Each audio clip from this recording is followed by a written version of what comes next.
Bom dia, é uma grande alegria estar aqui hoje.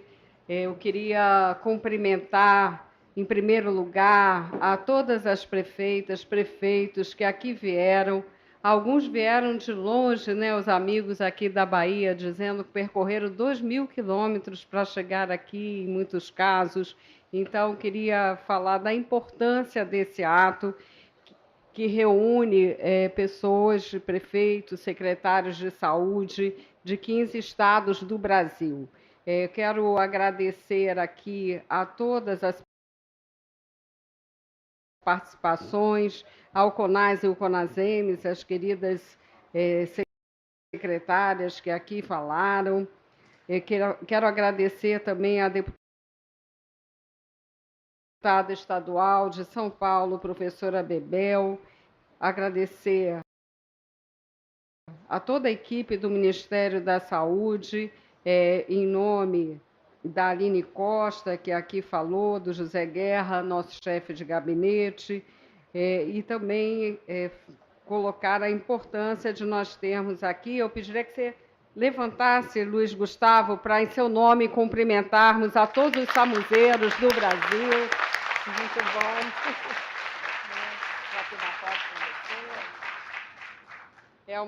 É de fato muito importante o trabalho. Vocês falam, somos samuzeiros, com muito orgulho, né? Então, por isso, eu também repeti o título que vocês gostam de ter, e eu vejo de uma forma assim, muito especial o empenho das equipes que sabem, né, que salvam vidas, né, e esse tempo precioso, como todos já falaram aqui.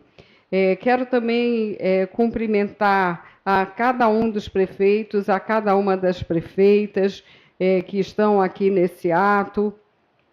As palavras do querido prefeito de Foz do Iguaçu certamente expressam o sentimento de todos vocês, e eu só tenho realmente palavras de agradecimento também a toda a direção da Flash Engenharia.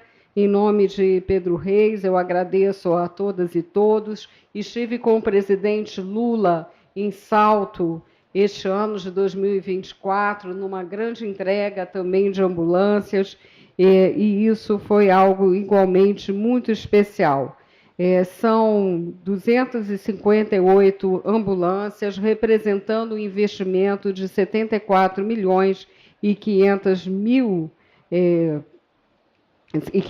reais, e nós já entregamos em 2024 598 unidades de SAMU, né, beneficiando assim toda a população brasileira, como foi dito aqui. É importante lembrar que esse investimento é fruto de uma determinação do presidente Lula, que iniciou essa construção do SAMU há 20 anos atrás. À época, era o ministro Humberto Costa, e nós celebramos esses 20 anos da melhor forma, entregando ambulâncias do SAMU. Esse é, na verdade, a grande celebração que podemos ter, né? Então, como eu disse, são municípios de todas as regiões do país. Temos aqui um grupo de municípios que mostram a importância dessa iniciativa. E, nesse momento, eu queria dizer que essa renovação de frota é um compromisso do presidente Lula, que deixou um abraço a todos vocês, né? Em breve ele estará retomando plenamente as atividades também de saúde, que nos alegra a todos. E, nesse momento, reafirmar a meta do SAMU estar presente para 100% dos brasileiros. O fato de estarmos hoje aqui é uma das entregas que se dará de forma contínua. Precisamos ter, de fato, esse investimento tão importante para o povo brasileiro, atendendo a todos, nas regiões onde muitas vezes o desgaste dos veículos é maior, em todas as cidades do país, tendo esse atendimento de emergência de qualidade. Então, eu queria falar, e aqui em São Paulo, né, que nós estamos aqui com a nossa superintendente Cláudia Afonso, também são muitos municípios que há muito aguardavam essa entrega, mas é um ato voltado para municípios de todo o Brasil, de todas as regiões. Como eu disse, eu quero também agradecer pelo esforço daqueles que vieram de áreas mais distantes daqui de São Paulo, porque todos precisam ter esse atendimento de qualidade.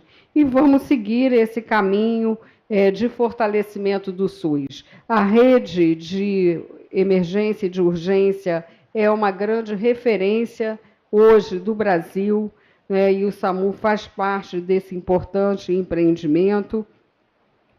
Nós temos feito investimento constante, reajustando 30% do custeio, também isso é um ponto importante que eu queria frisar aqui, um trabalho que começamos a realizar o ano passado.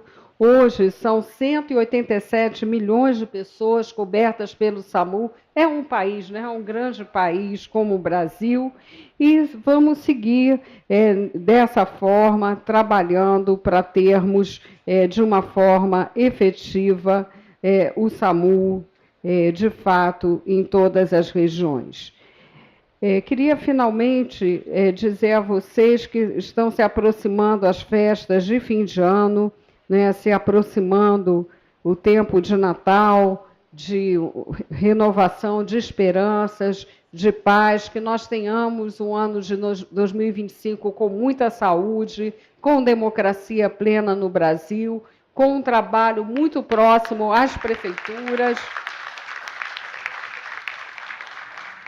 Eu fico muito contente, alguns prefeitos me disseram isso quando eu cheguei aqui, que têm sido muito bem atendidos no Ministério da Saúde. Não poderia ser diferente, porque a saúde se faz no município. Então, eu quero reafirmar esse compromisso com os municípios do nosso país. O SAMU é um serviço essencial, mas a ele se somam todo o investimento na atenção primária, no programa Mais Acesso a Especialistas, que recém lançamos, e em todas as outras ações, não é, de enfrentamento a tantos desafios que temos hoje no mundo, com as mudanças climáticas, com os altos custos de saúde.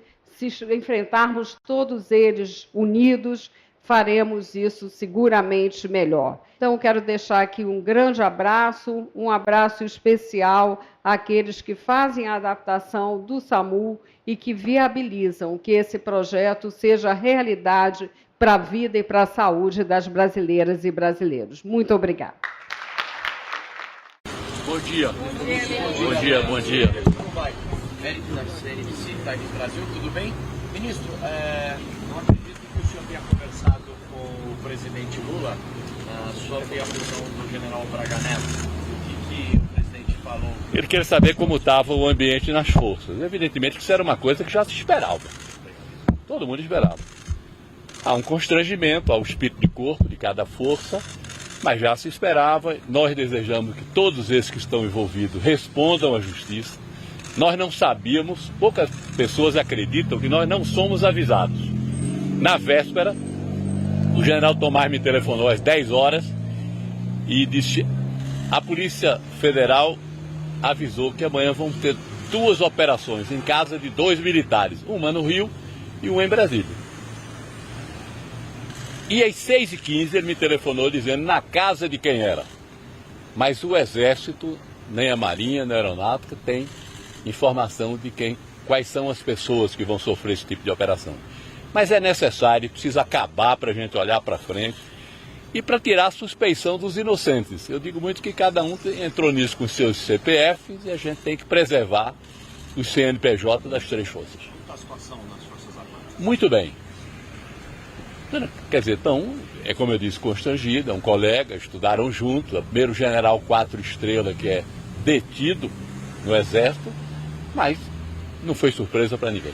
Ministro, a PL dos militares foi uma simples tentativa do presidente? Como? A PL dos militares foi uma... Não, falou como estava, a gente não tem mais muito o que discutir, isso vai para o plenário e depois nós vamos nos adaptar. A dificuldade de mexer com esse negócio de aposentadoria de militar, que a promoção de militar é como profissão. Se parar um na frente, para tudo atrás. Entendeu? Então a gente tem que ver como adequa isso, porque senão você vai ter o que eles chamam de empossamento. Vai ter alguns postos que vão ficar empossados em algum lugar. Ou muito coronel quando não está precisando, ou muito major, ou muito capitão. Isso nós vamos adequar, porque tem que ser uma coisa lenta, porque a carreira é muito longa. É isso. Quais foram os pedidos dos militares nessa negociação para passar o papel fiscal? Na realidade, a primeira coisa foi que nós dessemos tempo para que não houvesse esse empossamento, né? Mais prazo, que isso fosse mais tempo. Mas o governo preferiu precipitar e nós tentarmos adaptar. Qual a previsão para esse projeto ser aprovado no Congresso? Aí não sei. Mas... Não sei, está lá, são muitas coisas, né? Quer dizer, tem a parte dos militares, tem as outras partes também. No nosso caso, o corte mexe mais com as pessoas, né? A gente não tem... O Ministério do Transporte corta estrada, outro ministério corta coisas materiais. No nosso caso, não. Agora, o texto enviado ao Congresso não prevê uma transição para a aposentadoria? Até Olha, 20, 55 anos? eu não sei o que é que o Congresso vai fazer. O Congresso é muito independente, muito dividido. A gente tem um Congresso conservador. Vamos ver como é que isso vai acontecer. Mas o que o governo enviou? O governo enviou que isso fosse para 55 anos, com a transição até 32. Você acha que tem boa chance aí de passar? Acho que tem boa chance de passar. Só um minutinho aqui, por favor. Tudo bem? Bom dia. Sou Valentina do Jornal Metrópolis. Queria perguntar se a prisão do Braga Neto, o senhor entende que ajuda o governo na aprovação do PL dos militares? E se sim, como os militares pretendem reagir a esse processo de aprovação? Deixa eu lhe dizer, eu não sei se ajuda ou não ajuda, né? Mexe com os militares, é como você tem um amigo que está respondendo um processo. Você quer que ele pague diante da lei, mas você fica constrangido, porque é um amigo. Ele tem muitos colegas da reserva, colegas de turma, está preso no Rio de Janeiro, é o primeiro 4 estrelas preso, mas não foi uma surpresa para absolutamente ninguém. Nós estamos torcendo que isso tudo passe para que a gente possa olhar para frente. Ministro, como está o presidente, o estado de saúde dele? Como tá? O presidente está ótimo, eu acho até que ele está se movimentando mais do que ele devia, já está indo para Brasília, me disse que está indo na quinta-feira e vai nos reunir lá na sexta-feira em Brasília. Ele deu detalhes de como vai ser essa reunião ministerial? O que é que tem? Ele deu detalhes de como vai ser? Não, ele não disse como vai ser, mas que vai nos encontrar na sexta-feira. Ok, gente, obrigada. Vamos lá? Quanto tempo desse projeto para conseguir conter gastos? Para? Conseguir conter os gastos do governo? Olha, o governo quis fazer isso, quis resolver. Houve uma modificação no governo passado, em 2019. Nós ainda estamos nessa fase de adequação e agora vamos para outra. Vamos se adaptar. Os outros pontos estão mantidos. Os Hã? outros pontos estão mantidos, né? Então. Quanto missão 3,5. Então. Os outros pontos estão absolutamente mantidos e sem discussão. Tem algum ponto que o Ministério pretende discutir ainda? Hã? O Ministério pretende discutir? Não, nós não. Agora vamos deixar para o Congresso, até que foi enviado ontem e a gente não está querendo intervir. Tá bom? Foi muito difícil fazer os militares aceitarem? Conversou-se bastante. Mas agora está sobre consenso. Estão acomodados. E o senhor defende o projeto? Vamos defender. Tá bom? No total, foram assinados 5 acordos de cooperação técnica. A formalização dos documentos é o primeiro passo do Programa de Governança e Modernização das Empresas Estatais. Coordenado pelo Ministério da Gestão e da Inovação em Serviços Públicos, o Inova foi lançado no último dia 9, com o objetivo de melhorar a gestão dessas empresas, como explica a ministra da Gestão e da Inovação em Serviços Públicos, Esther Dweck. São um grande patrimônio da população brasileira e o que a gente está fazendo aqui é cuidar desse patrimônio para que ele seja eficiente, que ele funcione, que ele traga mais resultados para a nossa população. Entre os acordos firmados nesta terça-feira está a parceria entre o Ministério do Desenvolvimento Agrário e Agricultura Familiar e entidades como o Banco Nacional de Desenvolvimento Econômico e Social e a Companhia Nacional de Abastecimento.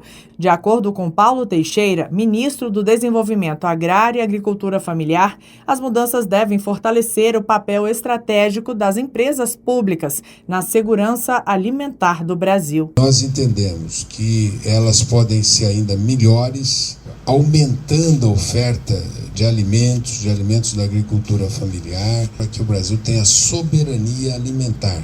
A Telebrás, estatal vinculada ao Ministério das Comunicações, também está entre as empresas que participam do programa Inova. De acordo com Juscelino Filho, ministro das Comunicações, o objetivo é aprimorar o desempenho operacional e a eficiência da empresa na prestação de serviços de telecomunicações. Queremos uma Telebrás em constante crescimento e modernização, trazendo alternativas de conectividade para levar a inclusão digital para quem mais precisa.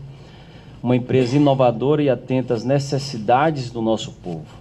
Do setor de energia, assinaram um acordo empresas da área de energia nuclear, como a Empresa Brasileira de Participações em Energia e a Eletronuclear. Segundo Alexandre Silveira, ministro de Minas e Energia, o Brasil está entre os grandes países do mundo no uso e fomento de energias renováveis, e a nuclear é uma das nossas grandes apostas para os próximos anos. O mundo vai triplicar a necessidade de energia nos próximos 15 anos, com os data centers e inteligência artificial. E eu tenho dito que não há salvação fora da nuclear. De acordo com o governo, os novos acordos foram elaborados após um processo de diálogo com as empresas que teve início em 2023. E as estratégias serão definidas de acordo com a necessidade de cada estatal. Reportagem Gabriela Noronha. Um por um, identificar todo o rebanho brasileiro de bovinos e búfalos. Essa é a missão do Plano Nacional de Identificação Individual de Bovinos e Búfalos. A ideia é que, com a rastreabilidade individual, o rebanho brasileiro ganhe mais espaço no mercado internacional. É o que afirma o ministro da Agricultura e Pecuária, Carlos Fávaro. Os mercados mais restritivos, por exemplo, carecem de informações. Veja, o Brasil luta há alguns anos a abertura do mercado de bovinos para o Japão, para a Coreia do Sul. Há alguns requisitos que eles precisam para que esse mercado seja aberto, nós já cumprimos, como a retirada da vacinação de febre aftosa. A forma de atestar isso é a rastreabilidade. Então, é um passo importante que os nossos pecuaristas conquistam, que nós vamos ter a capacidade de prestar conta de todas as boas práticas dos nossos produtores e acessar os mercados mais remuneradores. Com a identificação individual do rebanho brasileiro, será possível saber a origem e toda a movimentação do gado, desde a primeira saída da propriedade até o abate. Inicialmente, a adesão dos produtores rurais será voluntária. Em 7 anos, quando o sistema estiver consolidado, a rastreabilidade do gado será obrigatória no Brasil. Carlos Goulart, secretário de Defesa Agropecuária, explica que o prazo é necessário para que o fluxo de informações seja bem sucedido. É importante ter essa noção de que o sistema de rastreabilidade depende de sistema informatizado. E os estados já estão desenvolvendo o que você precisa ter, que a informação transite entre os órgãos estaduais entre si e entre si e a União. Por isso que a gente tem esse prazo. Ele pode ser antecipado, se a gente conseguir antecipar, mas é um prazo razoável para que a gente consiga fazer essa plataforma funcionando. O Brasil tem quase 243 milhões de bovinos e búfalos. Cada animal rastreado deverá receber um bottom ou brinco eletrônico, que vai conter informações como data de nascimento e local de origem. A previsão é que a implementação desse sistema seja concluída até 2032. Reportagem Luana Karen. As ações emergenciais do Banco Nacional de Desenvolvimento Econômico e Social, o BNDES, mobilizaram desde junho deste ano até a semana passada 25 bilhões de reais em recursos em 464 municípios gaúchos, em 8 mil operações de crédito, 5 mil operações de garantia e suspensão de pagamentos, em 72 mil contratos. Os resultados foram divulgados nesta terça-feira em uma coletiva de imprensa em Porto Alegre, concedida pela diretora de crédito digital do BNDES, Maria Fernanda Coelho, e pelo secretário nacional para apoio à reconstrução do Rio Grande do Sul, Maneco Assen. Segundo Maneco Assen, a atuação do BNDES foi fundamental na recuperação do Rio Grande do Sul depois das chuvas de maio. Lá no início, vocês vão lembrar bem, a gente estava muito assustado, né? O governador, por várias vezes, fez essa ponderação de que a economia do Rio Grande do Sul podia sofrer muito nesse período, que os índices iam baixar, e a gente acabou vendo que, com as políticas públicas realizadas, os números foram voltando à sua normalidade, inclusive passaram da normalidade, né? A diretora citou bem ali, o Rio Grande do Sul deve crescer mais do que o Brasil este ano. A geração de emprego é positiva no estado. E a expectativa para o ano que vem e para o outro me parece muito positivo. O apoio do banco permitiu a retomada e a continuidade de serviços essenciais. O BNDES apoiou com 265 milhões de reais a retomada das atividades do Aeroporto Internacional Salgado Filho, reaberto em outubro e funcionando em plena atividade. A Fraport, concessionária responsável pelo terminal, obteve financiamento de 100 milhões de reais para a capital de giro.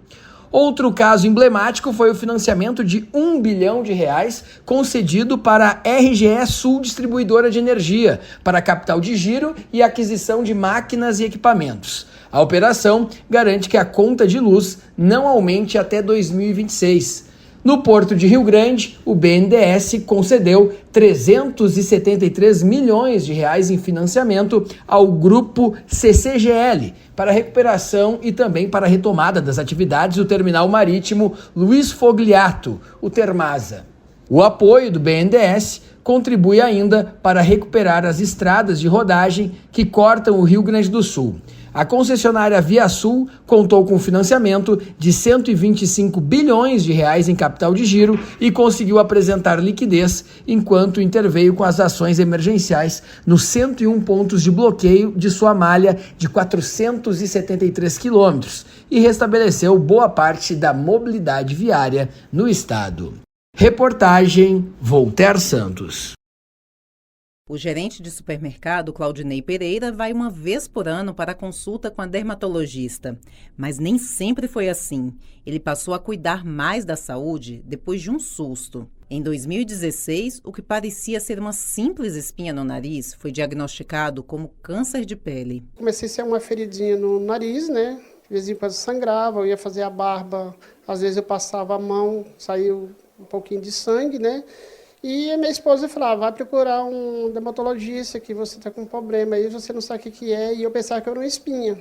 E em 2016 eu resolvi procurar um especialista, onde eu me descobri que era o câncer de pele, né? De acordo com o Instituto Nacional do Câncer, INCA, entre 2023 e 2025, o Brasil pode registrar mais de 220 mil novos casos de câncer de pele não melanoma, que é o tipo menos agressivo, e 8.980 novos casos de câncer de pele melanoma, que é a forma mais grave da doença.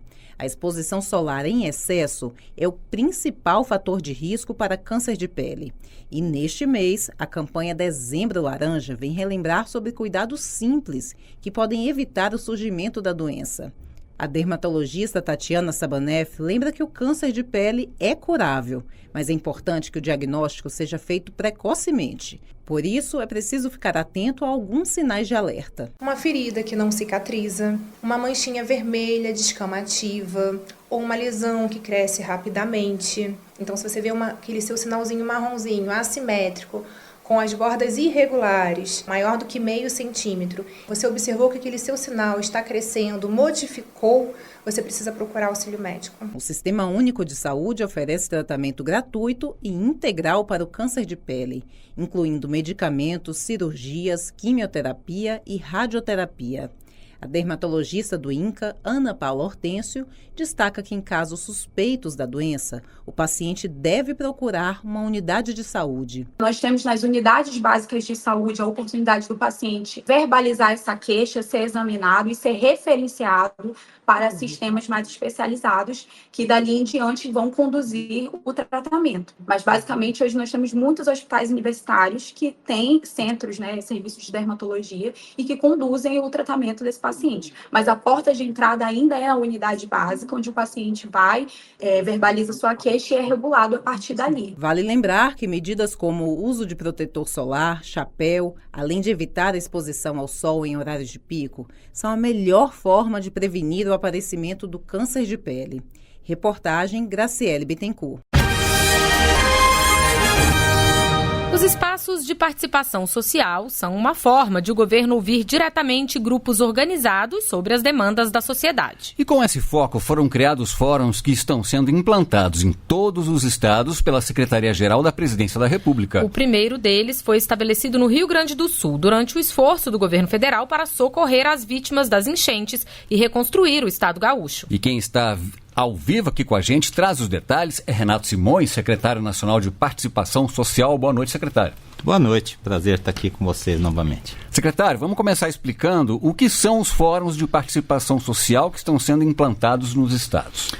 Olha, os fóruns são estruturas em que movimentos sociais, redes e organizações da sociedade civil que integram o Conselho de Participação Social da Presidência da República estão se constituindo também para as políticas públicas do governo federal em cada estado.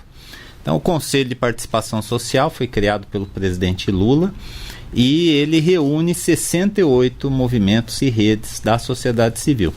Agora nós estamos indo aos territórios, aqueles espaços que as pessoas constroem, onde elas vivem, trabalham, desenvolvem suas atividades e identidades. E nessa busca de uma maior participação social na base, estamos organizando esses fóruns nos estados para que a gente possa, então, passo seguinte, estimular cada vez mais que esse sistema nacional esteja enraizado nos territórios. E quem pode participar desses fóruns? Como é que é definida a composição deles? Bom, ele é espelhado no Conselho de Participação. Então, aqueles movimentos, redes e organizações que integram o Conselho indicam os seus representantes naquele estado. E há um espaço também para movimentos estaduais que não tenham essa representatividade nacional, mas são relevantes para aquela realidade estadual. Isso é feito numa assembleia, né? Nós realizamos 16 das 27 assembleias estaduais e do Distrito Federal previstas, e a partir daí, então, a gente começa a desenvolver o nosso plano de trabalho com a primeira data de reunião oficial desses fóruns no início de março. Agora, secretário, quantos fóruns já foram criados até agora, né? E qual a expectativa aí para a criação de novos fóruns no ano que vem? Bom, nós começamos pelo Rio Grande do Sul, avaliamos aquela experiência como positiva. O ministro Márcio Macedo editou em outubro uma portaria, então, sistematizando a composição, os objetivos, as atribuições de cada um desses fóruns. E, então, nós dividimos em duas etapas, né? A primeira, até esse fim de semana, encerrando com Santa Catarina, uma primeira fase, 16 fóruns constituídos, faltando então 11 até 15 de fevereiro, nós vamos então encerrar esse processo, fazer uma grande jornada de integração e formação, serão quase 1.000 representantes de movimentos e organizações da sociedade civil nesses fóruns, e a partir então de março eles começam a trabalhar com seu plano de trabalho sendo debatido em cada estado. Vamos falar um pouquinho disso, então, secretário, para o nosso ouvinte entender melhor como é que vai funcionar na prática. Como é que esses fóruns eles vão atuar? De que modo isso chega no cidadão comum? Bom, o objetivo é aproximar mais esse sistema da vida das pessoas. Elas não vivem na União, elas vivem em territórios que constituem a sua identidade. Então, a primeira tarefa desses fóruns é articular no Estado a agenda da participação. Nós temos 15 conferências nacionais previstas para o ano que vem. Nem todos os governos estaduais pactuam, né, a realização dessas conferências, então há um protagonismo também da sociedade civil na promoção, fóruns e interconselhos, ações da plataforma digital do Brasil Participativo podem ser mobilizadas. Mas a segunda grande tarefa é a de se aproximar dos territórios, onde as pessoas que são beneficiárias ou usuárias das políticas públicas do governo federal vão ser convidadas a participar de organizações no próprio território. Conselhos locais de saúde, conselhos de escola, grupos de cozinhas solidárias, grupos de economia solidária. Então, há um conjunto de políticas do governo federal que estão se aproximando das pessoas para que esse sistema de participação, que reúne milhares de pessoas, como as conferências ou o G20 social no Rio de Janeiro, ele esteja mais presente e acessível à participação do cidadão, da cidadã. Então, realmente, a existência dos fóruns, né, secretário, vai fortalecer, né, a participação social no Brasil. Não tem dúvida, nós temos a expectativa que esse é um ganho qualitativo desse novo governo do presidente Lula. A primeira etapa foi a reconstrução desses mecanismos e agora nós estamos discutindo o aprimoramento. E o aprimoramento é trazer novos sujeitos, pessoas que normalmente não participam, comunidades que são isoladas. Então tem uma atenção especial para os territórios indígenas, os territórios quilombolas, as periferias das grandes cidades.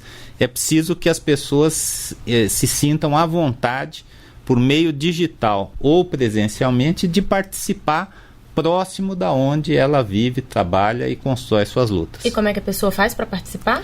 Então, nesse momento, nós estamos com uma página no Brasil Participativo, dos fóruns de participação social. É uma etapa preliminar, essa da organização dos estados. A partir de março, nós vamos, então, iniciar os planos de trabalho. Eu chamo a atenção, por exemplo, para determinados arranjos que já estão em vigor.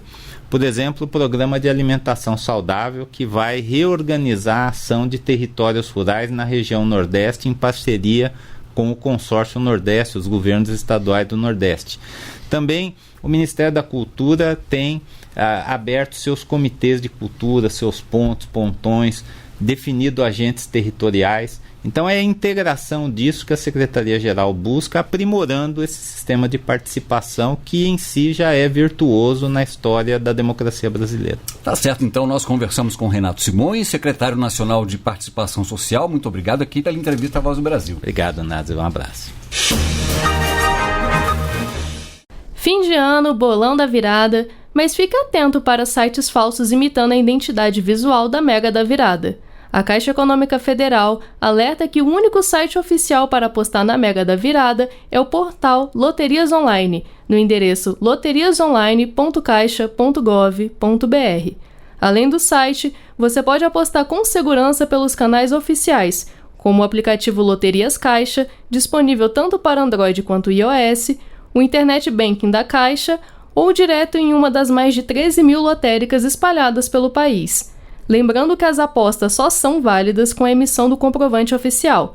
Fora desses canais e sem comprovante, é golpe. Com supervisão de Ana Gabriela Salles, da agência Rádio Gov em Brasília, Estefânia Lima.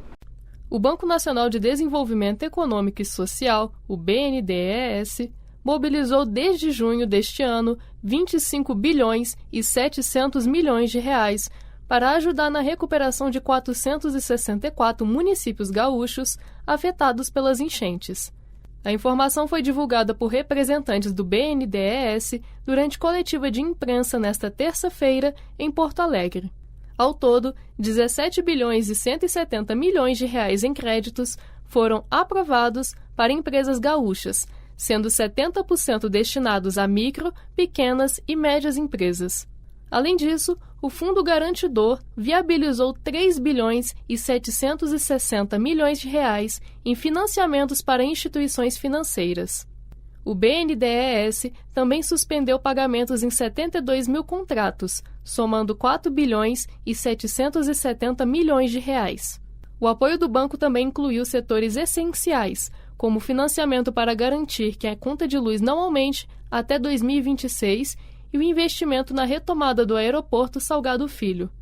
O Porto de Rio Grande e rodovias também foram beneficiados com recursos do BNDES emergencial. Segundo o banco, além de preservar os empregos já existentes, algumas operações também ajudaram a criar novos postos de trabalho. É o caso de uma indústria de papéis que obteve financiamento de mais de 54 milhões de reais do BNDES para a reconstrução e modernização do parque industrial, em Gravataí, com supervisão de Ana Gabriela Salles, da agência Rádio Gov em Brasília, Estefânia Lima. Está no ar o Assunto Federal, conteúdo que faz a diferença.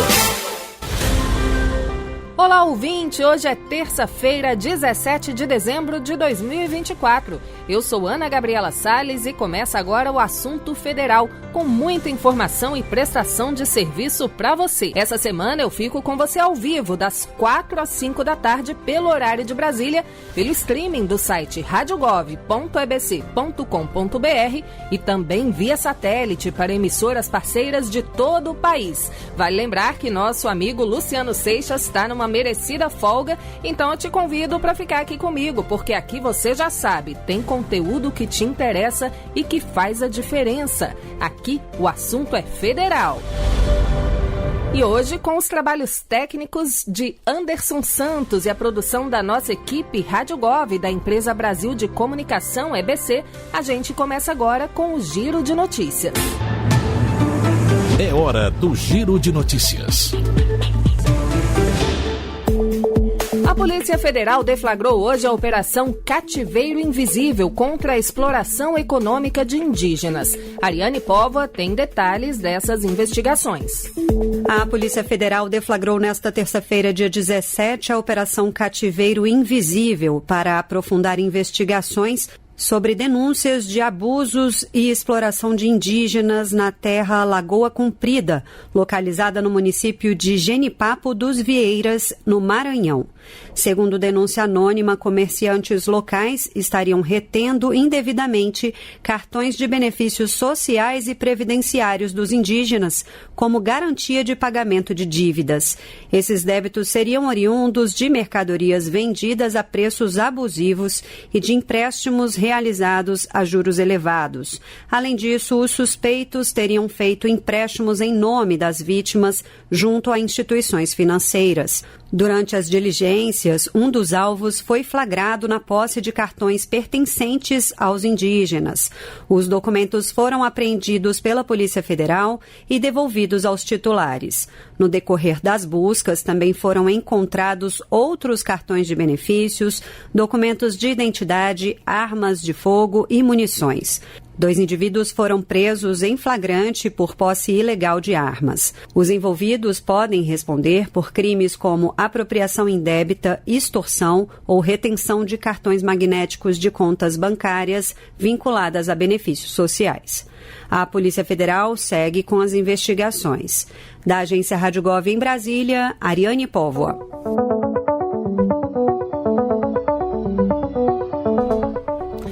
O presidente Lula assinou hoje um decreto. Ele assinou um decreto que foi publicado hoje no Diário Oficial da União, que regulamenta a pensão especial para vítimas da hanseníase, pacientes submetidos a isolamento compulsório e os filhos que foram separados dos pais por essa razão terão direito a essa reparação. Diego Freitas tem os detalhes. O presidente Luiz Inácio Lula da Silva assinou o decreto 12.312, de 16 de dezembro de 2024, que regulamenta a concessão de pensão especial a vítimas de hanseníase que sofreram internação compulsória e também aos filhos separados dos pais devido à política sanitária da época. A medida, publicada no Diário Oficial da União desta terça-feira, estabelece o procedimento para a solicitação do benefício e formaliza a criação de uma comissão interministerial responsável pela análise dos pedidos. A regulamentação também amplia o alcance da pensão, que é vitalícia e intransferível, incluindo situações de isolamento em hospitais, domicílios e seringais, além de garantir o benefício aos filhos que foram privados da convivência familiar. Segundo o governo, o novo decreto busca reparar, ainda que parcialmente, danos sociais e psicológicos causados pela política de isolamento compulsório, que perdurou até 1986, reforçando a dignidade e a memória das vítimas. Da Agência Rádio Gov, em Brasília, Diego Freitas. Olha, a gente tem que valorizar a prata da casa, né? Sobre esse assunto, hanseníase, a nossa colega jornalista aqui da EBC, Manuela Castro, tem um livro lançado sobre esse assunto. O livro se chama A Praga, o Holocausto da Hanseníase, que fala justamente sobre histórias de vida e isolamento de pessoas que viveram em leprosários no Brasil. Eu super indico essa obra da Manuela Castro. Bom, e o presidente Lula segue trabalhando da residência em São Paulo enquanto aguarda um exame de imagem na quinta-feira para retornar a Brasília. Lula também encaminhou ao Senado Federal 17 indicações para cargos de direção em 9 agências reguladoras. As indicações serão analisadas pelos senadores após sabatina. José Carlos Andrade tem essas informações pra gente.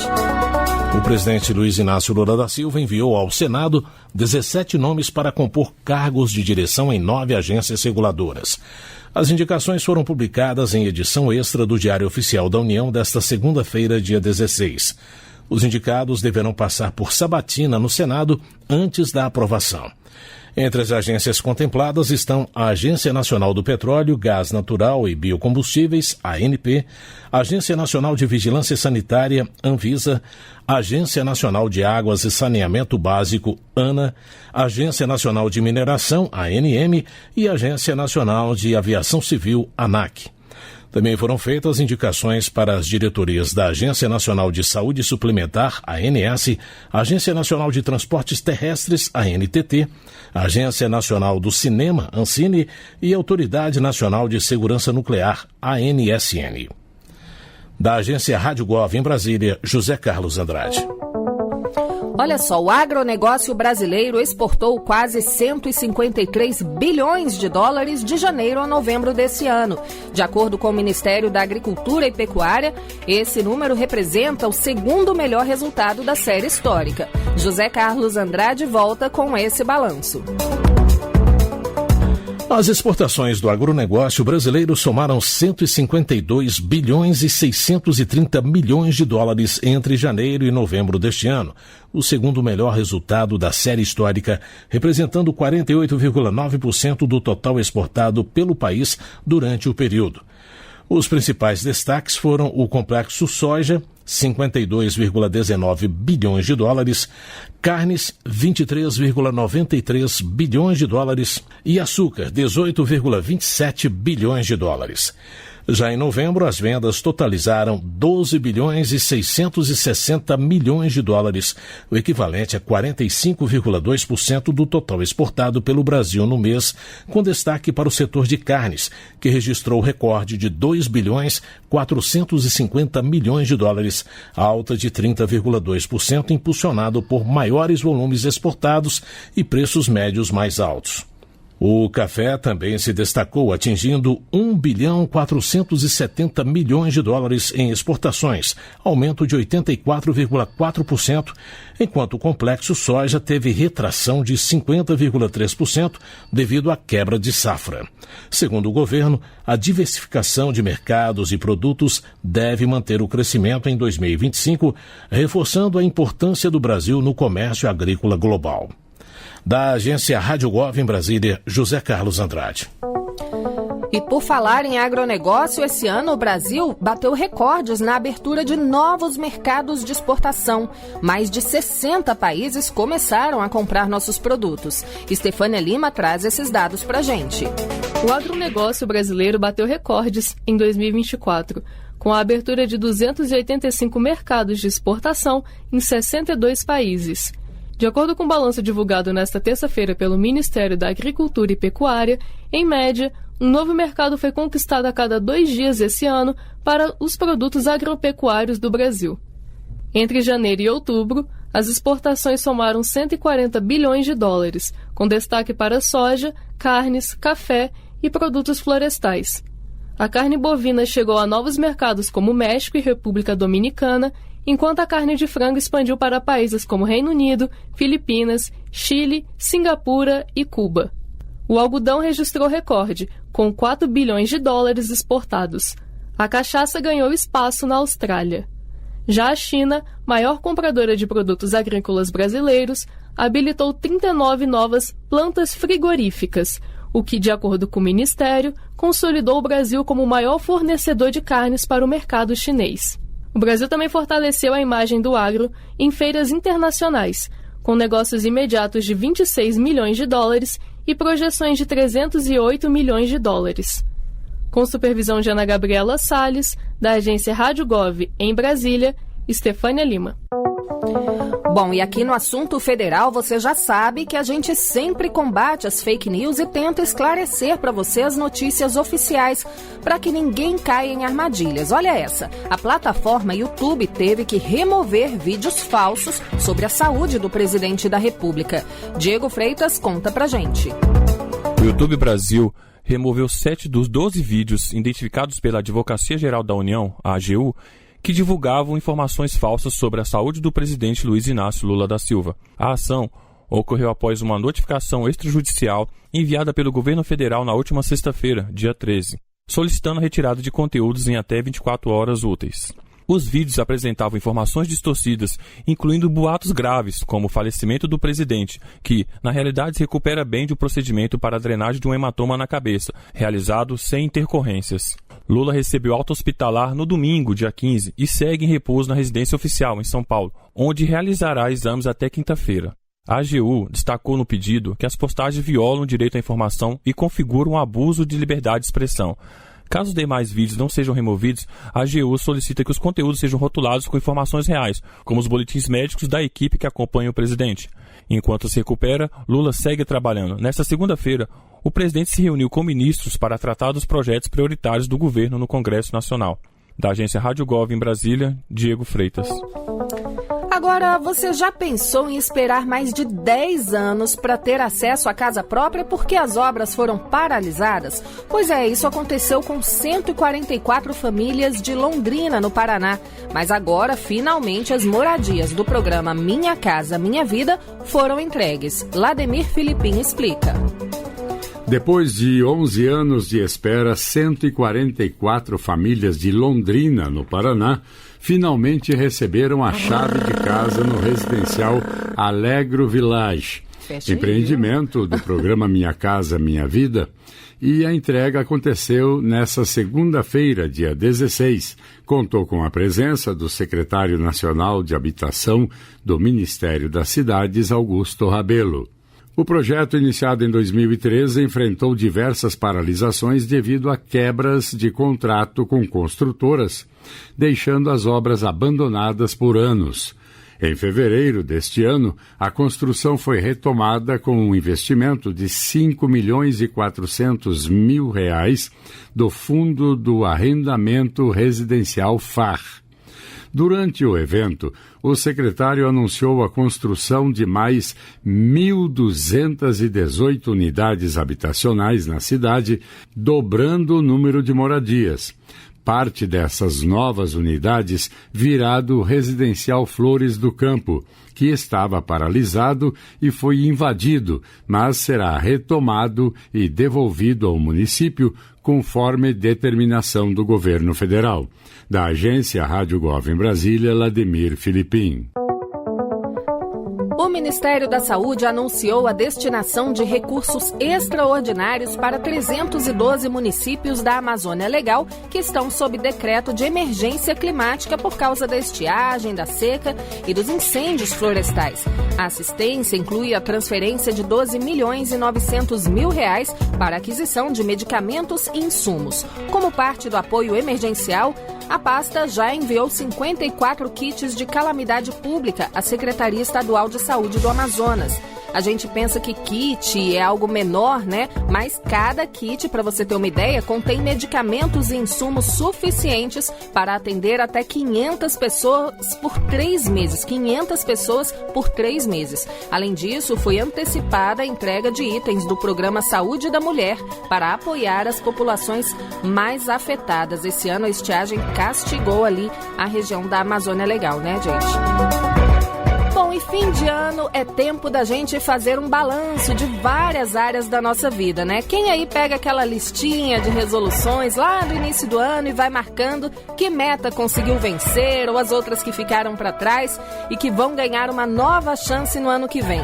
Com o governo federal também é assim, dezembro é mês de balanço em todos os setores. E agora a gente traz um balanço divulgado hoje pelo BNDES sobre as ações de apoio esse ano ao Rio Grande do Sul, estado que foi vítima daquelas enchentes em maio. Estefânia Lima tem esses dados. O Banco Nacional de Desenvolvimento Econômico e Social, o BNDES, mobilizou desde junho deste ano 25 bilhões e 700 milhões de reais para ajudar na recuperação de 464 municípios gaúchos afetados pelas enchentes. A informação foi divulgada por representantes do BNDES durante coletiva de imprensa nesta terça-feira em Porto Alegre. Ao todo, 17 bilhões e 170 milhões de reais em créditos foram aprovados para empresas gaúchas, sendo 70% destinados a micro, pequenas e médias empresas. Além disso, o Fundo Garantidor viabilizou 3 bilhões e 760 milhões de reais em financiamentos para instituições financeiras.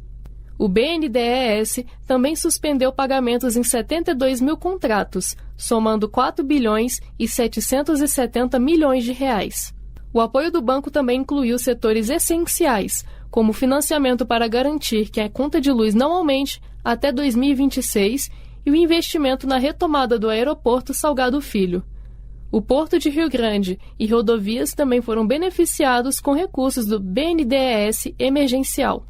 Segundo o banco, além de preservar os empregos já existentes, algumas operações também ajudaram a criar novos postos de trabalho. É o caso de uma indústria de papéis que obteve financiamento de mais de 54 milhões de reais do BNDES para a reconstrução e modernização do parque industrial, em Gravataí, com supervisão de Ana Gabriela Salles, da agência Rádio Gov em Brasília, Estefânia Lima. Você já percebeu que cada vez mais a gente utiliza os serviços do gov.br?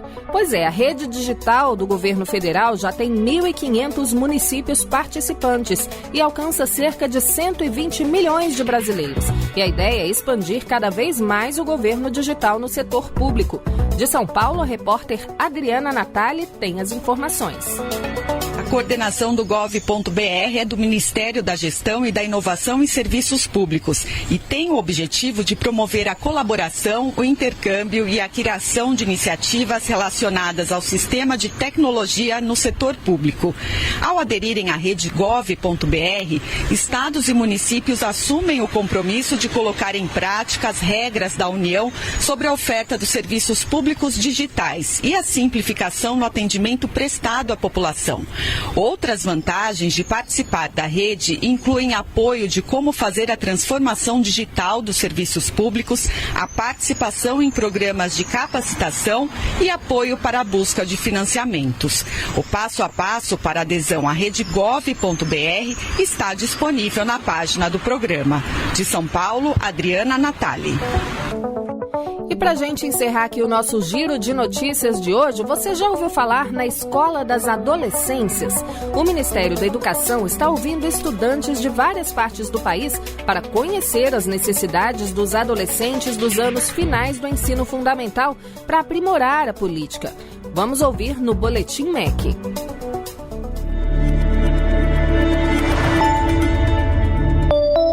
Olá, eu sou Bruna Rodrigues e você está ouvindo o Boletim MEC. O Ministério da Educação coletou a opinião de mais de 2 milhões de adolescentes do 6º ao 9º ano de todo o país. O objetivo é construir uma política de ensino-aprendizagem para essa etapa dos anos finais do ensino fundamental, chamada Escola das Adolescências. Tereza Santos Farias, coordenadora geral de ensino fundamental do MEC, ressaltou que ouvir os adolescentes é essencial para o sucesso do programa. Considerar a voz dos estudantes nas tomadas de decisão de políticas públicas é muito importante não somente porque são eles os beneficiários diretos das políticas públicas educacionais, mas porque essa escuta pode também possibilitar soluções criativas e dentro do radar de percepção desses sujeitos para o aprimoramento das estratégias. Os estudantes foram ouvidos em mais de 20 mil escolas, contribuindo para que as ações da política estejam alinhadas com a perspectiva dos jovens, mobilizando as redes de ensino. O Rio Grande do Sul foi o último estado a participar da escuta, devido à emergência climática que atingiu a região. Os resultados das pesquisas estão disponíveis na página da Semana da Escuta no portal do MEC. A coordenadora deu detalhes de outras estratégias para fazer com que a escola tenha cada vez mais sentido para os jovens. Nessa direção, estamos agora implementando os clubes de letramentos nas escolas das adolescências, numa combinação de recomposição de aprendizagens a partir da priorização de habilidades essenciais para cada um desses anos e também muita inovação curricular, para que os adolescentes possam vivenciar situações de ensino-aprendizagens muito ancoradas em participação em aprendizagens mais significativas. Nosso portal www.gov.br/MEC, você fica por dentro de tudo o que acontece na educação.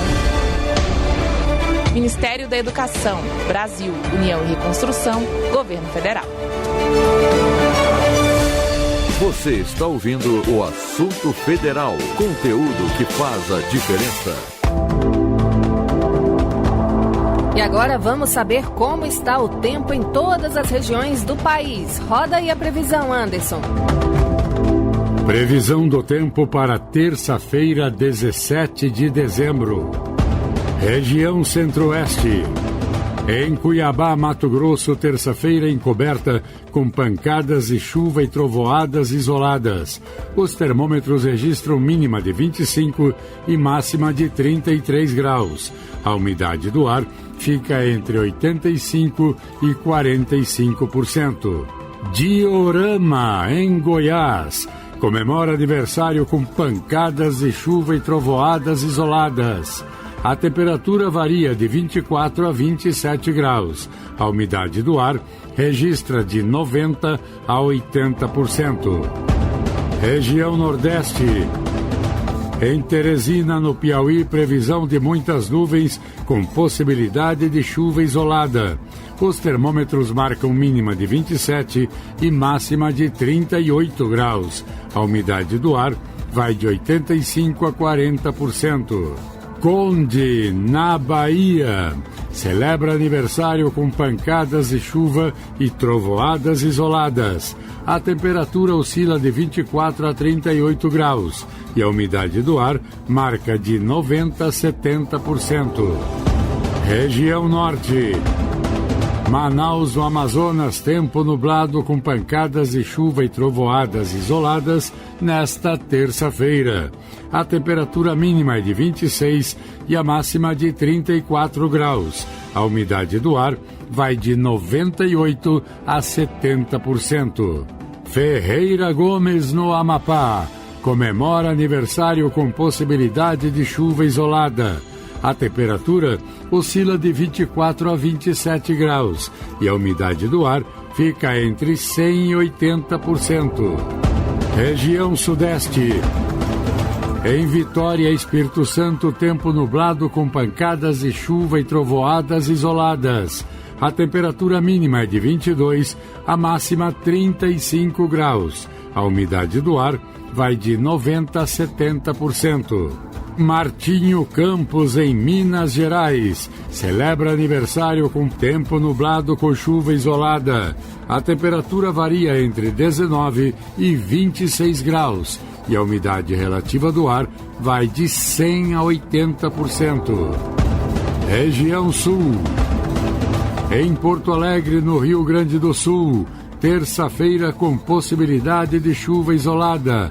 A temperatura mínima é de 16 e a máxima 22 graus. A umidade relativa do ar vai de 90% a 60%. Já em Florianópolis, Santa Catarina, tempo encoberto com pancadas de chuva e trovoadas isoladas. Os termômetros registram mínima de 17 e máxima de 26 graus. A umidade do ar vai de 90% a 65%. Você ouviu a previsão do tempo para esta terça-feira, 17 de dezembro. Com informações do INMET, o Instituto Nacional de Meteorologia, da agência Rádio Gov em Brasília, Vladimir Filipim. E agora é hora de mandar aquele abraço de parabéns para todos os moradores das cidades que a gente ouviu aí que fazem aniversário hoje. Parabéns então para Diorama, em Goiás, Conde, na Bahia, Ferreira Gomes, no Amapá e Martinho Campos, em Minas Gerais, que completam mais um ano hoje. Gente, hoje também é Dia Nacional do Pampa, o bioma, que é considerado um dos tesouros naturais aqui do Brasil. Ele fica localizado no extremo sul aqui da América do Sul, pega ali a Argentina, o Uruguai e o estado do Rio Grande do Sul. 63% do território gaúcho tem o bioma Pampa, né? Com aquelas paisagens de tirar o fôlego. Então, Dia Nacional do Pampa, que o nosso Pampa seja sempre aí preservado. E vamos então aos destaques do Comunica BR para as nossas cidades aniversariantes de hoje. Olha só, começando por Diorama, aqui em Goiás, pertinho de Brasília, localizada no oeste goiano. Na área da agricultura, o governo federal já enviou apoio ao agronegócio com 125 contratos de empréstimo esse ano para apoiar a produção. Foram R$ 55.700 concedidos esse ano. Também teve apoio para a agricultura familiar. R$ 2.400 em créditos foi liberado via PRONAF, que é o Programa Nacional de Fortalecimento da Agricultura Familiar, para os agricultores terem aí um recurso para fomentar a produção, né? No Brasil Sorridente, falando agora de saúde bucal, 24 equipes estão atuando no município com custeio federal lá em Diorama. Vamos agora viajar para Bahia, lá em Conde, que é uma cidade histórica e faz parte de uma das zonas turísticas mais famosas do estado. Tô querendo conhecer Conde. Lá tem a Costa dos Coqueiros e a região é conhecida como Pantanal Baiano. Uma curiosidade é que os primeiros habitantes da cidade foram os indígenas tupinambás. Conde está localizada ali a 178 quilômetros da capital baiana, Salvador. Vamos ver o que está sendo feito por lá?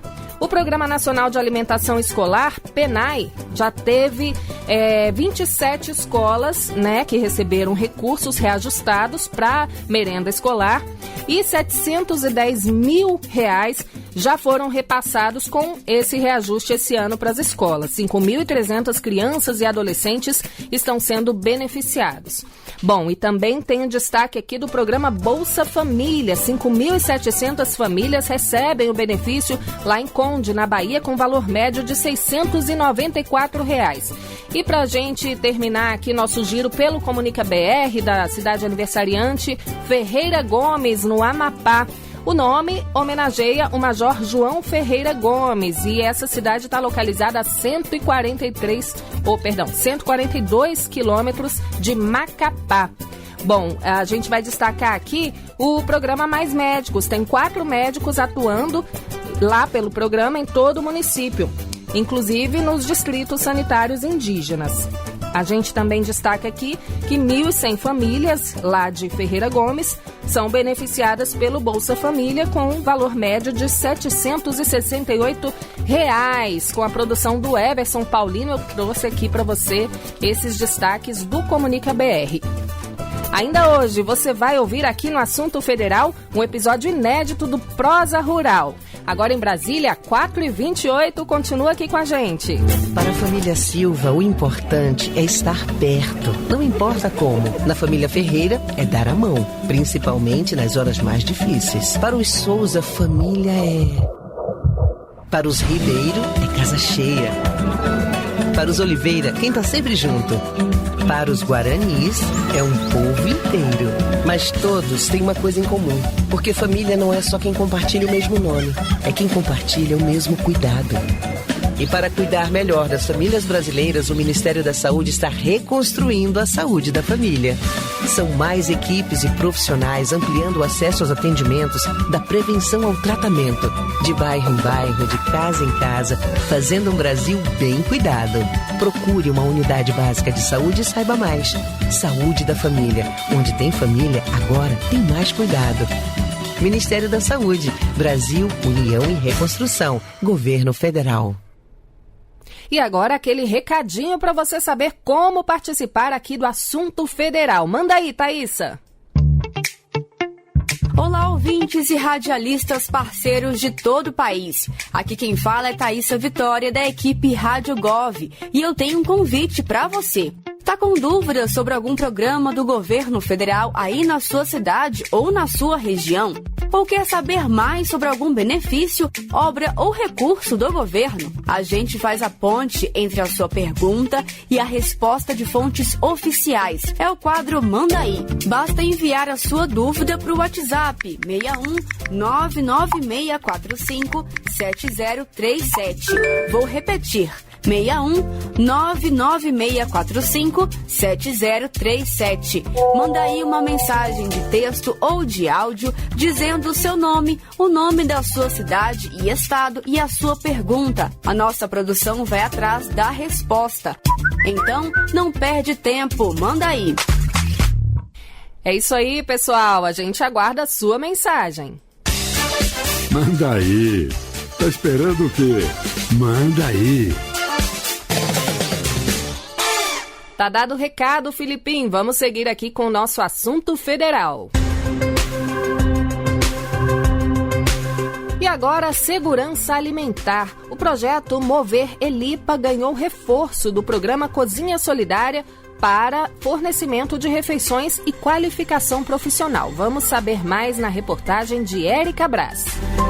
Diante da necessidade de ajudar quem passava fome durante a pandemia, nasceu o projeto Mover Elipa, que abrange uma cozinha solidária com oferta de refeições na comunidade de Heliópolis, na zona sul de São Paulo. Nesta segunda-feira, 16 de dezembro, o projeto recebeu a visita do ministro do Desenvolvimento e Assistência Social, Família e Combate à Fome, Wellington Dias. O MDS firmou um termo de cooperação com a ONG no âmbito do programa Cozinha Solidária para impulsionar o trabalho valioso prestado pela Mover Elipa. José Renato Varjão, presidente da ONG, fala com alegria sobre o projeto. Além de ofertar a comida do Cozinha Solidária, também tivemos a sacada de fazer uma escola de gastronomia para não só levar alimento para as pessoas, mas também capacitar e enviá-las para o mercado de trabalho. Hoje, muitas pessoas estão virando empreendedor, outras estão indo para o mercado de trabalho. Cada uma está seguindo um rumo da vida e está deixando um pouco aquela fila que tinha para buscar alimentação, que era gigantesca. Com a cooperação do MDS, o José Renato conta sobre os planos futuros. Através dessa verba, a gente pode estar contratando um cozinheiro, a gente pode estar alugando um espaço, a gente pode estar fazendo algo que às vezes o voluntariado não conseguiria fazer. Então é uma ajuda muito grande com o Cozinha Solidária e também com o plano do PAA, que é a oferta de alimentos, para ajudar a potencializar a produção dessas refeições. O ministro Wellington Dias anunciou na própria Cozinha Escola de Heliópolis a implantação de uma nova unidade do projeto no Parque Santa Madalena, na zona leste da capital paulista, e a oferta de cursos de qualificação profissional para 1.248 pessoas em situação de vulnerabilidade social. A nova unidade, denominada Centro de Qualificação e Escola de Gastronomia, vai receber R$2 milhões em investimentos do MDS. Já os cursos serão custeados com R$3.200.000 repassados pelo Ministério do Trabalho e Emprego. A parceria entre a ONG e o governo federal vai mudar a vida de brasileiros como José Luiz, ex-aluno do projeto, que montou uma pastelaria depois das aulas de empreendedorismo e gastronomia. O projeto Mover Elipa, ele nos ajudou a melhorar a qualidade do atendimento, como preparar os recheios, como lidar com as pessoas, e melhorou em tudo. Hoje eu estou bem mais seguro do que quando eu comecei. A secretária nacional de Segurança Alimentar e Nutricional, Lilian Raal, conta o que o MDS espera com o acordo. Que outros empreendedores se formem, outras pessoas possam conhecer a formação em gastronomia e as atividades correlacionadas à gastronomia e possam, além de comer, de ter acesso às refeições, se formar e ter acesso ao conhecimento para trabalhar ou empreender nesse ramo de gastronomia e afins. Em meio às panelas de pressão a todo vapor, o ministro Wellington Dias agradeceu o empenho dos voluntários que diariamente cozinham e ensinam a população local. Não se faz nada sozinho, muitas pessoas participando aqui completo. Se olhar social, a alimentação, mas as condições também, dialogar cada pessoa para dar um passo. E é claro, poder andar passos cada vez mais largos. É isso que a gente quer. Reportagem Érica Braz. E hoje aqui no Assunto Federal é dia do Prosa Rural, conteúdo produzido pela Embrapa. Você vai saber mais sobre o jovem rural e a inclusão digital. O pesquisador da Embrapa Meio Ambiente, Ivan Álvares, explica os fatores que dificultam a permanência do jovem no campo e traz propostas de como fazer com que ele fique na propriedade rural, dando continuidade à sucessão. Está no ar Prosa Rural, o programa de rádio da Embrapa, Empresa Brasileira de Pesquisa Agropecuária.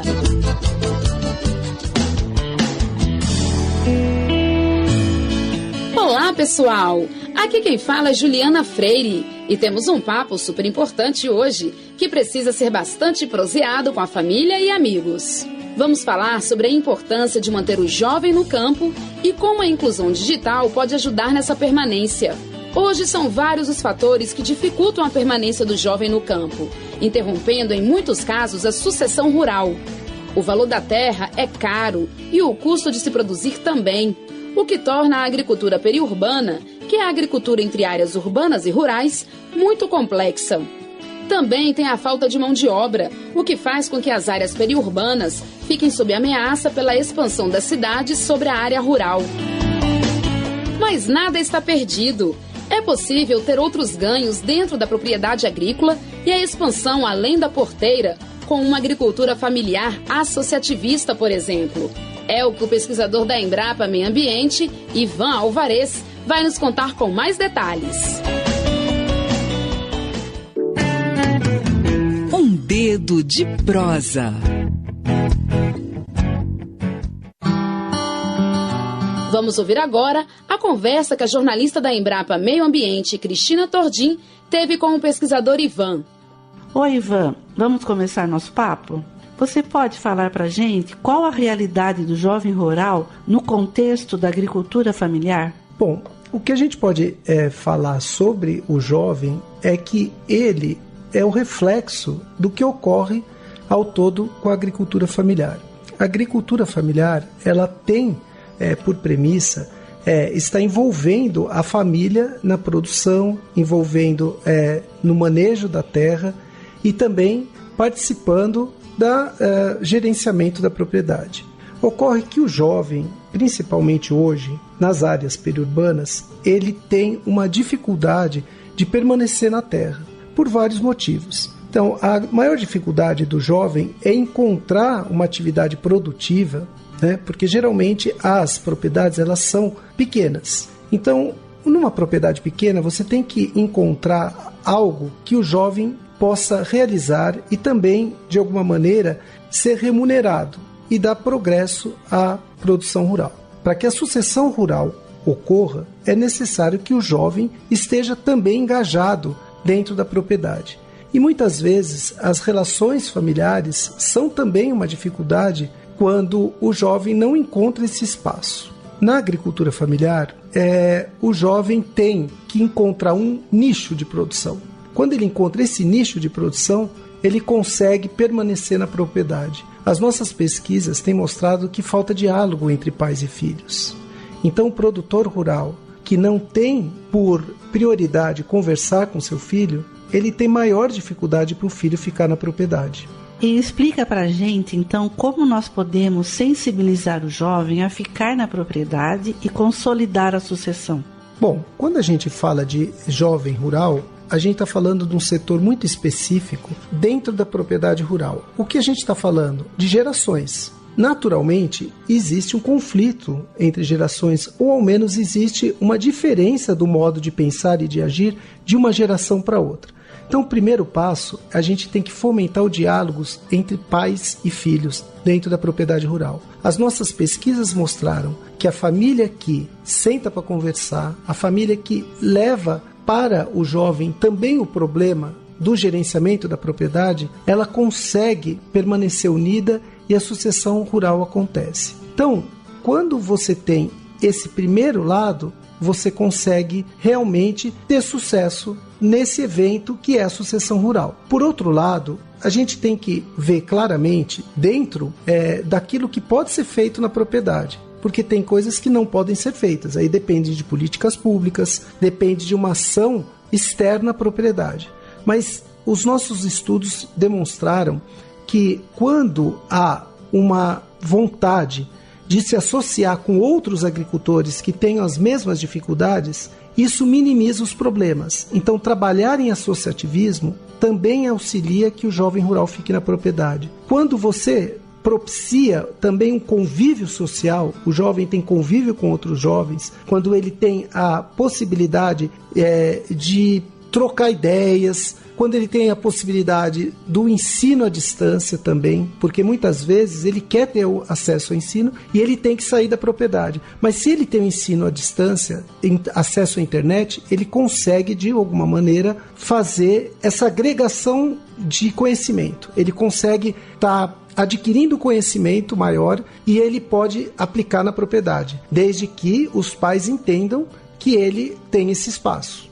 Pegaram a dica do pesquisador, né? Diálogo é tudo.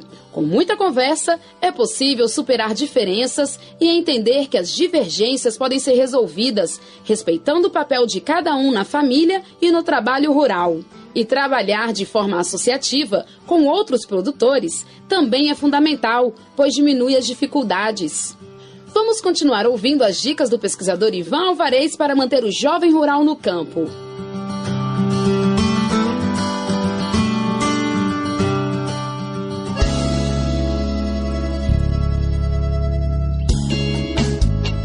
E qual política pública está faltando para estimular o jovem produtor rural? Olha, o jovem produtor rural, ele tem muita dificuldade de ter acesso ao crédito. O crédito ao jovem rural não é fácil. Então, um Pronaf, por exemplo, que foque mais isso e estimule para que ele tenha assessoria técnica e possa acessar esse Pronaf para a juventude. De outra forma, o que a gente gostaria de ressaltar é que uma política pública que entenda as diferenças regionais também é muito importante. Então, o jovem que está no Nordeste tem uma carência na zona rural, principalmente no sertão nordestino. E o jovem que está numa área tão próxima das áreas urbanas, das áreas com maior concentração demográfica, ele tem outra dificuldade. Primeiro que a atração desse jovem para a cidade é muito grande, tanto do ponto de vista do emprego, como do ponto de vista também das relações sociais. Então ele precisa de muito estímulo. E para que ele tenha esse estímulo, é preciso que a política pública entenda de uma certa forma, ela de alguma maneira subsidie a produção para que o jovem possa, encontrando um nicho novo, implantando tecnologias, criando inovação, ele possa também, de alguma maneira, agregar mais valor numa terra que já é tão cara, porque a pressão imobiliária, a pressão do setor da cidade que vai chegando na área rural é grande, né? Seja por condomínio, seja por logística, e você tem que ter um alto valor da produção para compensar o valor da terra.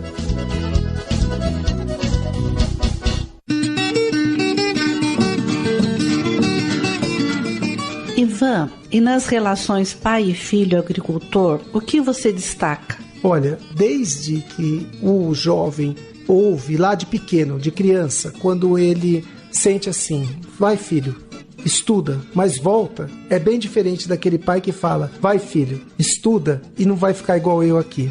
Então, quando ele coloca a condição da agricultura como uma condição difícil, uma condição cultural que não estimula, ele já está dizendo para o filho dele, vai embora, porque não é uma atividade prazerosa, não é uma atividade que vai te dar um retorno de felicidade. Então isso é muito importante. E aí, quando chega no futuro, o jovem já passou uma vida ouvindo isso, ele pensa assim, puxa, mas eu não vou ficar igual meu pai, né? E aí o pai quer que o filho fique. E aí já é tarde, né? O que a inclusão digital tem relação com a juventude rural, então? Bom, ela é fundamental. Quando a gente faz uma pesquisa participativa, né? Então, tudo que a gente tem realizado aí é juntamente com os próprios agricultores, nos trazendo suas demandas, nos trazendo suas questões, e por meio desse trabalho, o que a gente primeiro ouve é assim, que o mais importante para eles é a união da família, como eu já destaquei aqui. Mas tem um fator essencial, que muitas vezes não depende da família, e sim de uma ação externa, até de uma política pública, que é a possibilidade dele ter um acesso à internet, e não só uma internet comum, uma internet de boa qualidade, para que ele possa ter acesso ao ensino à distância, para que ele comercialize seus produtos e diminua essa distância, muitas vezes, que há do meio rural com o meio urbano. Então, até se socializando por meio de redes sociais. É fundamental para o jovem rural ter acesso aos meios digitais. Mesmo porque, se a gente traz uma tecnologia nova, se alguma inovação chega na propriedade, sem internet, muitas vezes ela não vai funcionar. Então, isso é fator básico. Muito boa essa prosa! Agora vamos ouvir o depoimento da nossa colega Cristina Tordim, que viveu a experiência de muitos jovens que deixam o campo e não voltam mais. Pitacos da Hora. E a nossa jornalista, a Cristina Tordim, aqui da Embrapa Meio Ambiente, ela contou uma história emocionada? Conta pra gente. Eu vou inverter aqui. Agora que você é o jornalista, e você vai dar seu depoimento. Então, Ivan, a sua pesquisa me emocionou muito, porque eu nasci num sítio em Valinhos, um sítio de figo, que era a capital do figo roxo. Valinhos hoje tem muita goiaba. Como você disse, os condomínios estão chegando perto de casa, o pessoal já está querendo vender. E desde que eu sou criança, eu escuto a minha mãe falar. Minha mãe, que era da cidade, casou com meu pai, foi morar no sítio. Estudem, porque eu não quero que vocês fiquem igual seu pai, que não tem hora para trabalhar, não tem sábado, não tem domingo.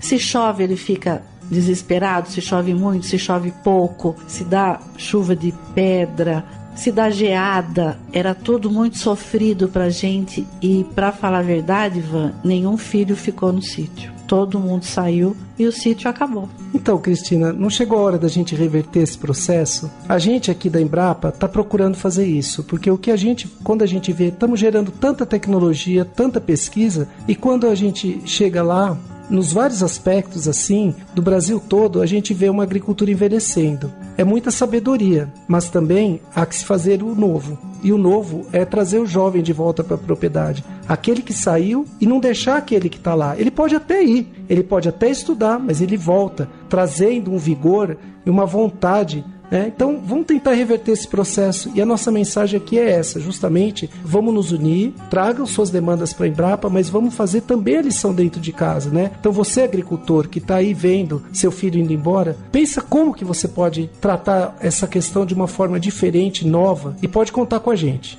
Que depoimento, né, gente? Obrigada, nossa colega Cristina Tordim, por compartilhar essa experiência. E agradeço também a participação do pesquisador Ivan Alvarez, da Embrapa Meio Ambiente.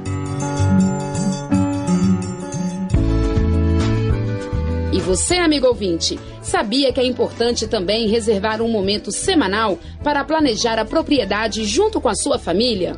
Essa prática ajuda a alinhar as expectativas e os objetivos familiares e fortalece a estrutura da sucessão rural.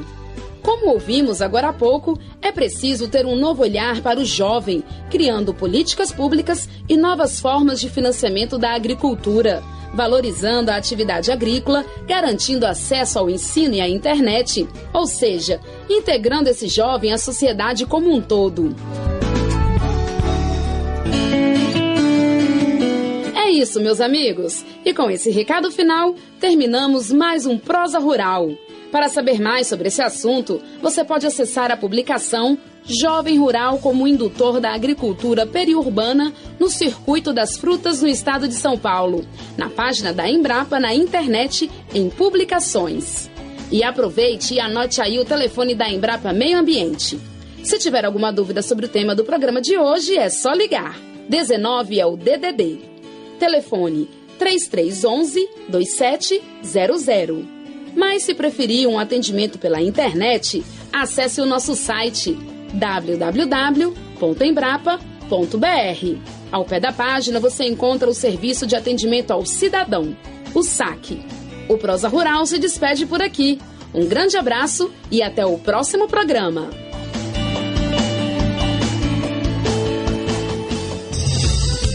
Você ouviu Prosa Rural, o programa de rádio da Embrapa, Empresa Brasileira de Pesquisa Agropecuária.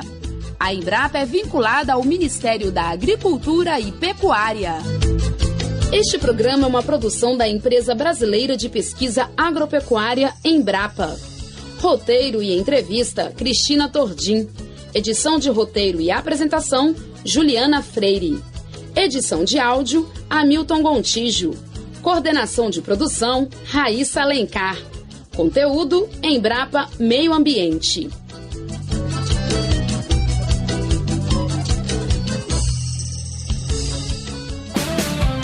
Assunto Federal.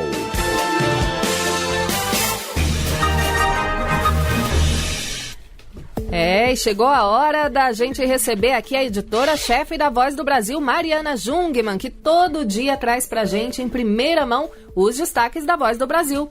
Olá, Mari, conta pra gente então quais os principais destaques de hoje. Oi, Ana Gabriela, boa tarde pra você, pros ouvintes da Voz do Brasil. pros ouvintes da Voz do Brasil e da Rádio Gov. Olha, né? todo dia à tarde eu chego aqui e troco o Rádio Gov com Voz do Brasil. Gabi, é o seguinte, hoje a gente vai falar de agronegócio, porque o Brasil está fazendo aí um balanço, né, de todos os mercados que foram abertos para os produtos de agronegócio brasileiros. Foram abertos, deixa eu pegar meu número aqui. Foram mais de 60 países, né, Mariana, que passaram a receber produtos do agro brasileiro? Isso. 285 mercados abertos em 62 países, Ana. E isso implica em muita coisa aqui internamente, né? Se a gente vende mais para fora, a gente movimenta também toda uma rede aqui dentro do país. Bom para a economia, né? Exatamente. E aí hoje o ministro Fávaro da Agricultura está lançando um plano nacional para avançar na rastreabilidade de bovinos e búfalos. A ideia é conseguir rastrear todo o histórico de cada animal. Isso é muito importante, principalmente para a parte sanitária, que é uma das grandes exigências que os mercados internacionais fazem quando vão comprar a carne brasileira, né? Então, esse monitoramento vai permitir registrar o histórico, a localização, a trajetória de cada animal. Para ser tudo bem certificado, né? Tem toda aquela segurança do produto brasileiro. Exatamente. Também para a gente também conseguir dar respostas mais rápidas aí, por exemplo, para surtos epidemiológicos, né? Doenças que venham a surgir, a gente consegue rapidamente rastrear onde surgiu, isolar aquele rebanho e conseguir evitar mais problemas, né? Mais algum assunto de destaque hoje, Mari? Temos sim, a gente vai falar de entrega de ambulâncias. Estão sendo entregues hoje pelo Ministério da Saúde 258 novas ambulâncias para a renovação da frota do SAMU e vão ser atendidas 179 cidades em 15 estados. Ana, a gente vai trazer detalhadamente na Voz do Brasil como é que está sendo a entrega dessas ambulâncias. Ah, legal. O ouvinte fica sabendo se o estado dele vai ser contemplado então na Voz do Brasil logo mais, né, Mari? Daqui a pouquinho, às 7 da noite, em todas as rádios do país. E hoje você junto com o Nazi Brum, não é isso? Eu e Nazi Brum, Luciano tá de folga essa semana e a próxima, merecida folga. É isso. E o Nazi Brum tá comigo hoje e ao longo dessa semana e da próxima na Voz do Brasil. Tá certo, obrigada e bem-vinda sempre aqui ao Assunto Federal.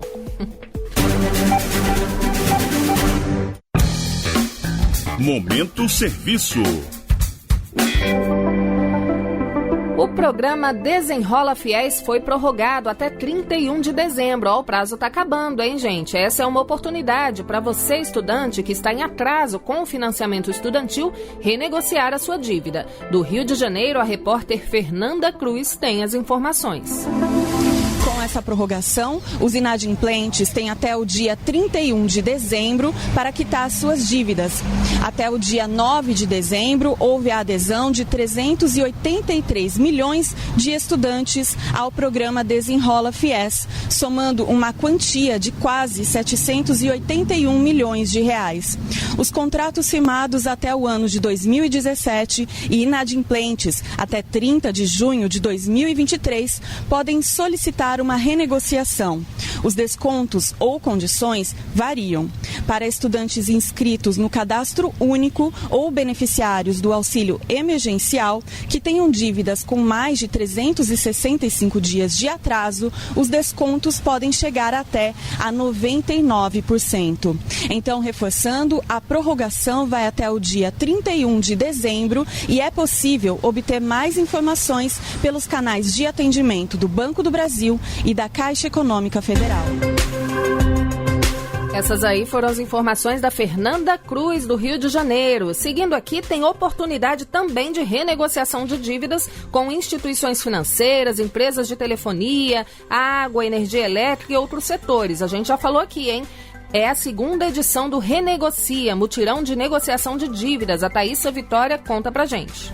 E os consumidores endividados podem procurar os PROCONs em todo o país ou o portal consumidor.gov.br, onde é possível consultar dívidas e negociar diretamente com as empresas. Elas vão oferecer condições vantajosas para a quitação dos débitos, como descontos em juros, prazos ampliados para pagamento e opções de parcelamento.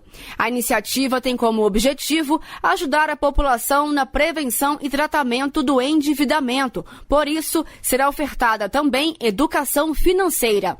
O período de fim de ano foi escolhido estrategicamente para o início do mutirão por causa do pagamento do 13º salário, quando surge a oportunidade de organização das finanças. Nesta edição, terão prioridade na negociação os consumidores vítimas das enchentes do Rio Grande do Sul, moradores ribeirinhos da região norte do país, povos originários e mulheres chefes de família. Da agência Rádio Gov em Brasília, Thaísa Vitória.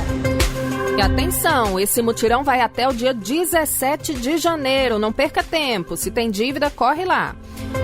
E você tem interesse em ingressar nas profissões da aviação civil? Ou já é um profissional da área que busca aprimorar os estudos? Pois é, esse conteúdo então é para você. A ANAC, Agência Nacional de Aviação Civil, disponibilizou manuais aeronáuticos gratuitos. Ariane Póvoa. A ANAC, Agência Nacional de Aviação Civil, lançou nesta terça-feira, dia 17, a série de apostilas Asas do Conhecimento. A iniciativa disponibiliza manuais de conhecimento aeronáutico para quem deseja ingressar nas profissões da aviação civil ou para profissionais que buscam aprimorar o estudo na área.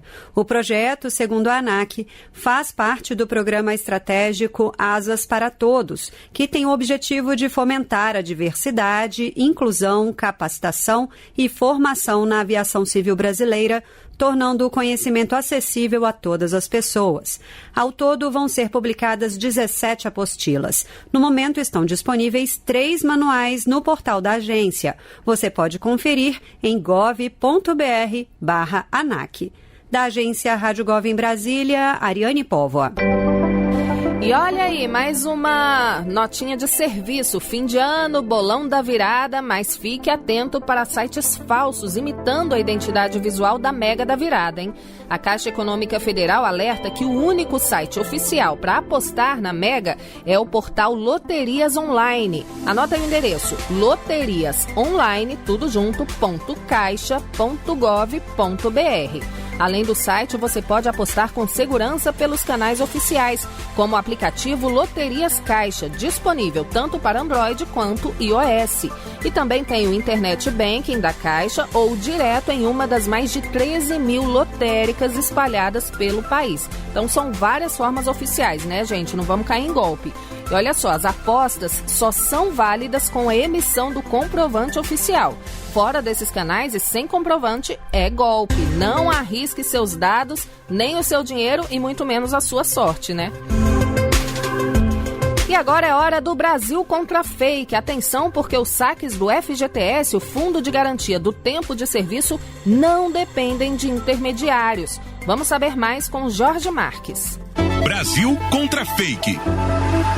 Cuidado! Sites e mensagens anunciam serviços para agilizar o saque do Fundo de Garantia por Tempo de Serviço, o FGTS. Mas as solicitações de saque das contas do FGTS são realizadas por meio dos canais de atendimento da Caixa Econômica Federal, tais como os aplicativos e agências da rede do banco, como explica Cíntia Teixeira, superintendente nacional do FGTS da Caixa. O trabalhador pode pedir o saque do FGTS de forma simples e rápida no aplicativo do FGTS da Caixa, disponível nas lojas Play Store e Apple Store, ou ainda por meio das quase 5 mil agências do banco, sem precisar de outras pessoas para fazer isso. Caso o trabalhador tenha dúvidas, procure a Caixa. Desconfie de sites e de qualquer pessoa que ofereça facilidades para sacar o seu FGTS e nunca compartilhe as suas senhas. Em caso de saque não autorizado de uma conta do FGTS, o titular pode contestar junto à Caixa em uma agência.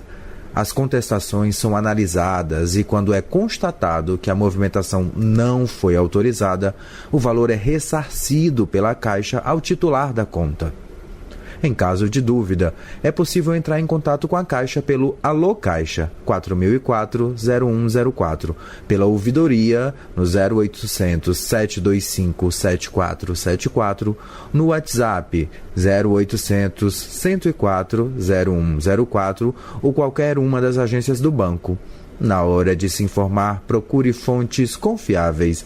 Reportagem Jorge Marques. Para mais informações, acesse gov.br/Brasil contra fake. E chegou ao fim o nosso assunto federal de hoje. Eu volto amanhã às 4h para mais uma tarde cheia de informação que faz a diferença no seu dia a dia. Continue com a gente aqui na Rádio Gov. Tudo o que você precisa saber. Você acabou de ouvir o Assunto Federal com Luciano Seixas. Uma produção da Rádio Gov, da empresa Brasil de Comunicação. EBC, de segunda a sexta, às 4h. Fique ligado nas notícias que impactam o seu dia a dia e na prestação de serviço para todo o país. Rádio Gov, tudo o que você precisa saber.